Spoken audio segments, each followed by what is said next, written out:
Hello and welcome to Startup Street. I'm Arundhati Ramnan, and with me are Shruti Mishra and Ritu Singh. These are the top headlines from the startup world. Good Glam Group acquires video commerce company Bulbul. The startup's founder will be taking over as the CEO of Good Creator Company. Platform will further bolster Good Glam's creator strategy and provide deep access to Tier 2 and 3 markets. PhysicsWallah acquires UAE-based Knowledge Planet for an undisclosed sum, marks its first international acquisition. PhysicsWallah to leverage Knowledge Planet's school partnership machinery to reach students in UAE. E-commerce platform Snapdeal begins receiving orders via ONDC. Move to allow buyers using ONDC to access Snapdeal's broad selection of value merchandise. Company plans to expand its offering to include fashion and beauty and personal care. A government probe concludes that Hero Electric and Okinawa wrongfully claimed electric vehicle subsidies for imported components. Sources say similar probes against 12 other EV players are still underway. That's another CNBC-TV18 exclusive. Unlearn AI bags $15 million to expand partnerships and accelerate regulatory approval, says Reuters. The investment from Radical Ventures and Whittington Ventures valued the startup at $265 million. Well, those are the headlines we are tracking for you this evening. EV charging company Chargeplus Zone has raised $54 million in equity and debt to expand the high-speed charging network in the country. The Series A1 round was led by Blue Orchard Finance, a member of the Schroders Group and a leading global impact investment management firm, along with existing and new institutional investors. Joining me now to discuss the company's growth plan is Karthikeya Haryani, founder and CEO Chargeplus Zone. Also with me, my colleague Arundhati. Karthikeya, welcome to Startup Street. The current fundraise is a part of the planned capex investment of $300 million. Talk to us about how you plan to use the $54 million raised. How are you allocating the funds? No, thank you. Thank you for having me here today. Yes, at Chargeplus, we've been busy building up high-speed charging network across the country. And this we have been doing since 2019. The outlay of this capex is primarily towards creating high-speed charging hubs for fleet of electric buses as well as fleet of electric cars, which is our major vertical. We often refer to as a B2B fleet electrification vertical. And the other part of allocation, roughly 30% of the capex, goes towards highway EV charging infra. Chargeplus has been the first company in the country to electrify more than 10,000 kilometers of national highways, all the way from Delhi to Bangalore, for just as an example.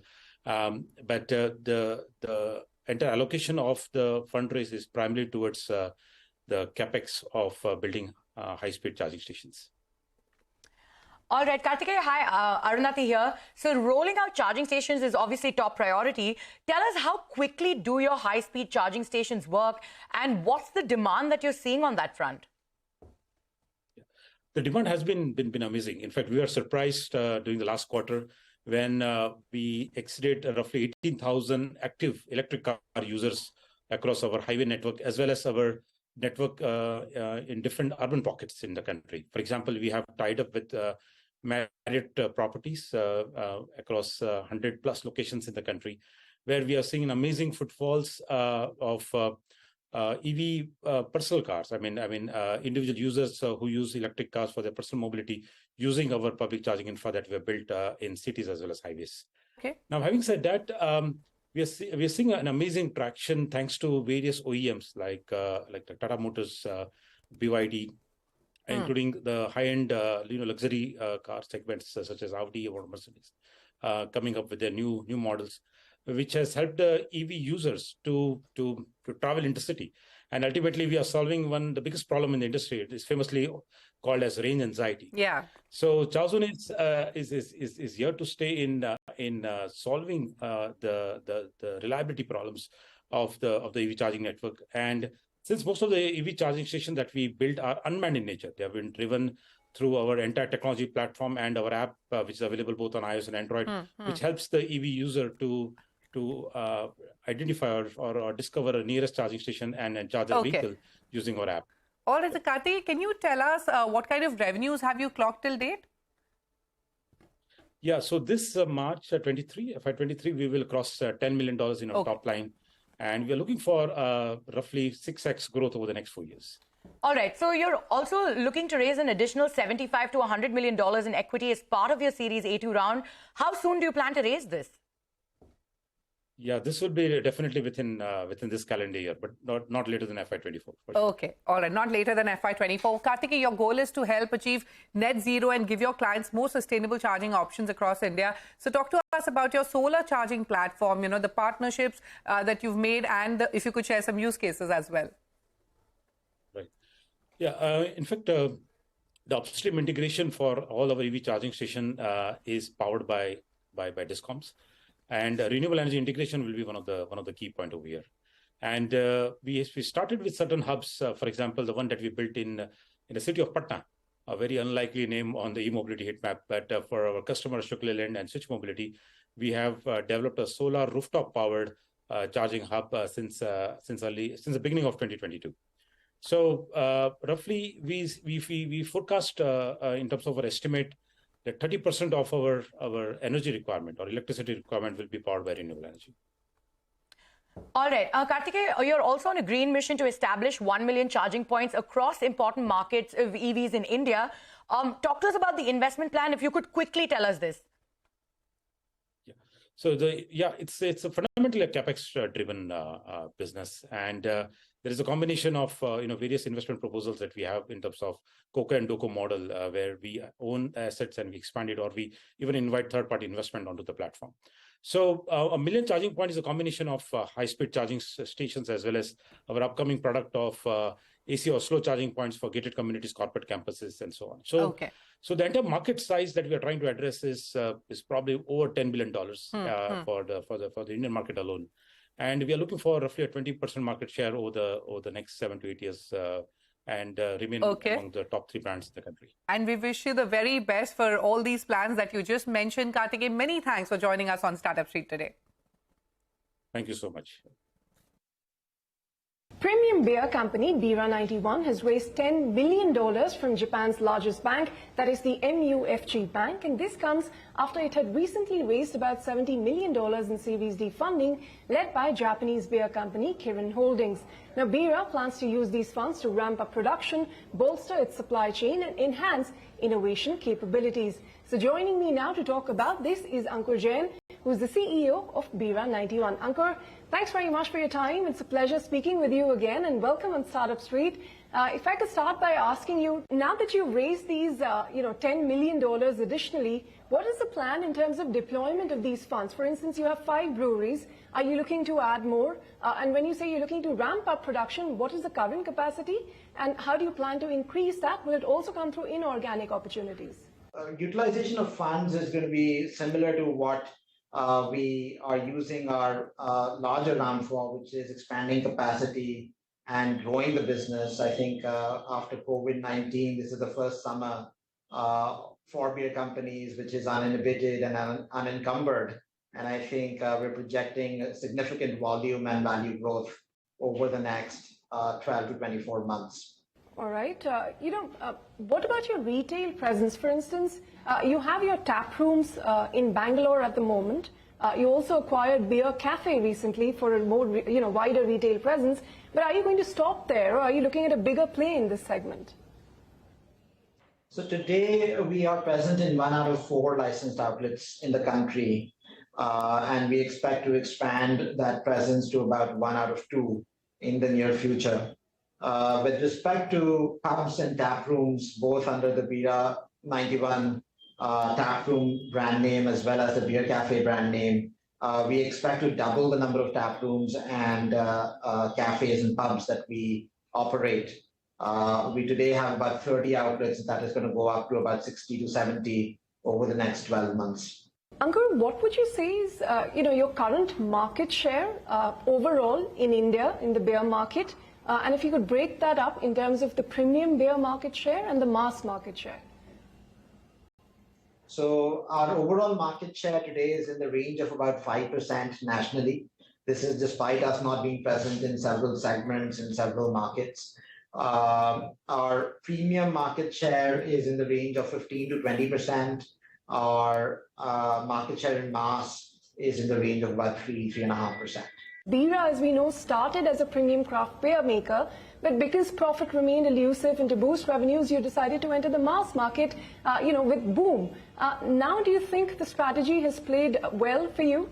So our intent is to get to double-digit market share of the overall beer market over the next 2 to 3 years. So I think that's what we are game planning for. And we see tremendous momentum across markets and across price segments for us to achieve this goal. With respect to our launch of Boom, which is a product category, a product that competes in the mass category, I think the intent there has been to ensure that it becomes a gateway into the world of Bira 91 and into the world of flavors for a large number of Indian consumers. And as they enter flavorful beers as a product segment, they do trade up into other beer styles such as our wheat beers and so on and so forth. How far away are you from being completely profitable as a company? In terms of profitability, our goal is to become EBITDA positive over the next 12 to 24 months. Ankur, you've always said that IPO is the logical outcome for you as a business. Are we any closer to Bira going public? Yeah, and I've always said that because I truly believe that beer is a generational product category. Every generation has a new definition of what premium beer means to them. And I think we're onto something here as consumers trade up to Bira 91 from whatever they've been drinking in the past. And I think this ambition and this sort of goal is generational in terms of duration. So we feel that we will be able to accomplish this over the next decade and not sooner than that. With respect to an IPO, we do not have a timeline in place, but over the next 24 months, our goal is to really scale the business so that an IPO becomes interesting and meaningful for all of us. Wish you all the very best, and thank you so much for your time here on Startup Street today. Thank you, Ritu. It was a pleasure. On that note, it is time for us to head into a short break. But coming up next, Rapido has been facing a series of challenges across various fronts. A special conversation with Rapidos co-founder Arvind Sankar about their growth strategy amidst various hurdles. This and more on the other side. Stay tuned.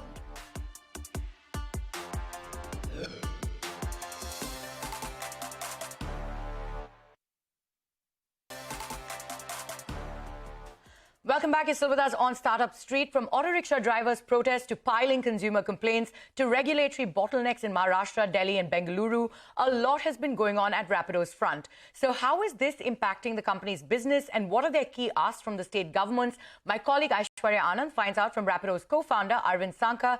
Take a look. The reason of bike taxi exists is because two things. One, we are making transportation affordable, and two, we are creating employment at scale. But the challenge that we are facing in multiple states is there is no policy around that. Even though there is a central guidelines to make sure that bike taxis can be allowed, but the states haven't come up with a policy to make this legalized. And yeah, in the history of maybe in the last 7 years, there are multiple states who came up for it. There are some states which are taking a lot more time. There are some states which has to be actually more proactive and solve for that state, but still they're taking a lot more time, even though they are metropolitan states. I think we believe it's a matter of time. Like 5 years back when Rapido hasn't started, none of the state is talking about bike taxi. Right now the entire country is talking about bike taxi.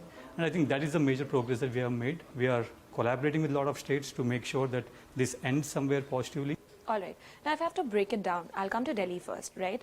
Now, the state government, the Delhi government has stated that, Rapido is using private vehicles for commercial purposes, correct? So, and that's the reason why they have put a stop on the bike services. By when do you expect to resume the services in Delhi, at least? And there've also been reports which are suggesting that riders are not in loop about what's happening in Delhi. Is that true? So two things. This is a state during the odd even which has actually proposed carpooling in the state to reduce the traffic congestion. Yeah. So that is the state right now which is telling that the the private vehicles can't be used for ride sharing. Right now, if my captain goes to maybe any RTO department and say that they want to convert their private vehicles into commercial, there is no process. Yeah. So when there is no process, first the process has to be brought in, and then the aggregation can be followed, right? So I think we are looking for the government to come up with the framework on the policies. This is not just to the two-wheelers. This is also true for three-wheelers. This is also true for four-wheelers. The state government have been engaged. We have been engaging, and then there are a lot of dialogues happening in terms of how the policy should be, how the EV transition can happen with the fleets, because we believe fleets is the one which can adopt to EV a lot more faster, but it has to be on phased manner. Like 100% EV from day zero can't be possible, right? But maybe if 20%, maybe a 50 or 100 within the 2-3 years, right? So I think right now the dialogues are happening in more to make sure that whatever the policy framework comes in, it has to also work for the captains, also work for the aggregators, and also for the customers. When you talk about policy framework, I think Maharashtra is one place where you're facing a lot of trouble, right? SC told you to go back to Bombay High Court and to talk about basically to ask the government to grant you the license to operate your two-wheeler bike taxis in the state. But your request was dismissed, and the state has still not devised a policy when it comes to the two-wheeler vehicles. So, what are the talks that's happening? What are your asks from the government?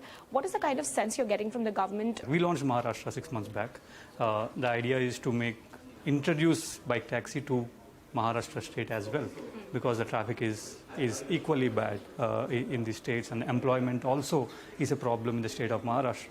So I think from where we used to be 6 months back, where the government was not talking about bike taxi, but now if you see the proceedings of what happened in Supreme Court and then to the High Court, the High Court has asked the state government to come up with the policy within this month, right? So that is what we also want.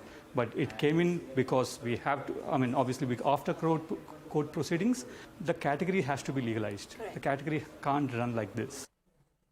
All right, bike taxi category has to be legalized, says Rapidos co-founder Arvind Sanka.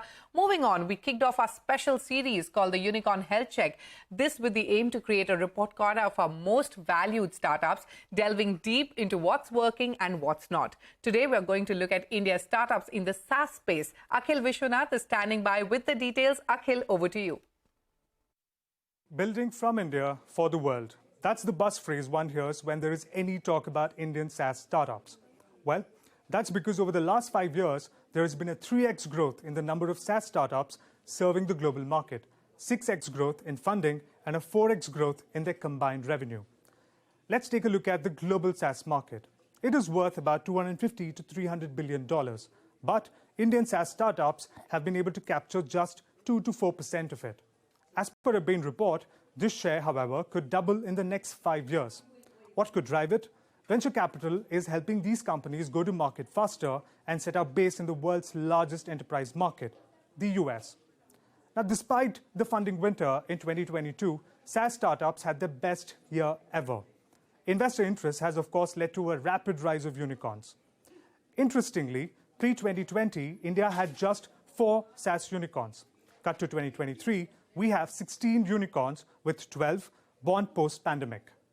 The trailblazers of the India SaaS story have, of course, been the bootstrapped Zoho and the Nasdaq-listed Freshworks. But Freshworks, however, is still in loss, but it expects to break even this year. So let's take a look at how India's other SaaS unicorns are performing. First up, AI-based SaaS platform for business analytics, Fractal. One of India's well-funded startups, Fractal's revenue stood at nearly 1,300 crore in FY22, but it slipped into losses. That too, after being profitable in FY21. Having 3,600 employees around the world did weigh heavy on the startup. Employee benefit expenses contributed to 75% of the total expenses. But Fractal has the best-in-class valuation to revenue multiple and cash burn. Up next is Darwinbox, a SaaS platform for HR management. Microsoft, in fact, invested in the startup earlier this year, and the tech giant even plans to integrate Darwinbox with its product ecosystem. The startup's losses widened by 7 times in FY22, but the startup is eyeing group-level profitability by 2025. Now on to Lead Squared, which hit billion-dollar valuation in 2022 after raising $150 billion in a single round. The company is loss-making, but revenue stood at 200 crore, which says it could touch 1,600 crore rupees in the next 4 years. Now that's an expected jump of 80 times. Moving on, let's take a look at some of the profit-making SaaS unicorns, starting with Unifor, which offers a conversational AI platform. The firm turned unicorn after a hair-raising $400 million round at a valuation of $2.5 billion, which is 28 times its FY22 revenue. But the highlight is that the company posted profits for the very first time in FY22. The last report card is for BrowserStack, which helps app developers with a cross-browser testing platform. A SaaS unicorn from 2021, BrowserStack had raised a whopping $200 million at a valuation 77 times its FY22 revenue. In its defense, the startup is profitable. In fact, the founders claimed that the startup turned in profits within 6 months of starting operations, that too in 2011. So as we can see, the low cash burn at Indian SaaS unicorns is better than the global benchmark. However, they are also at the forefront of global economic risks. Salesforce has cut 7,000 jobs this year, so have several Indian SaaS unicorns. Longer sales cycles, dependence on the US market, and the collapse of the Silicon Valley Bank show how SaaS startups face a higher global risk. Most of them had an account with SVB, and it's been a harrowing time waiting for frozen deposits. Well, that's the India SaaS story for you. Global opportunities are plenty, but global challenges, many. Absolutely, Akhil. So that's how our SaaS unicorns are faring in India. But with that, it is a wrap on this edition of Startup Street. Many thanks for watching. More news and updates continue on the other side.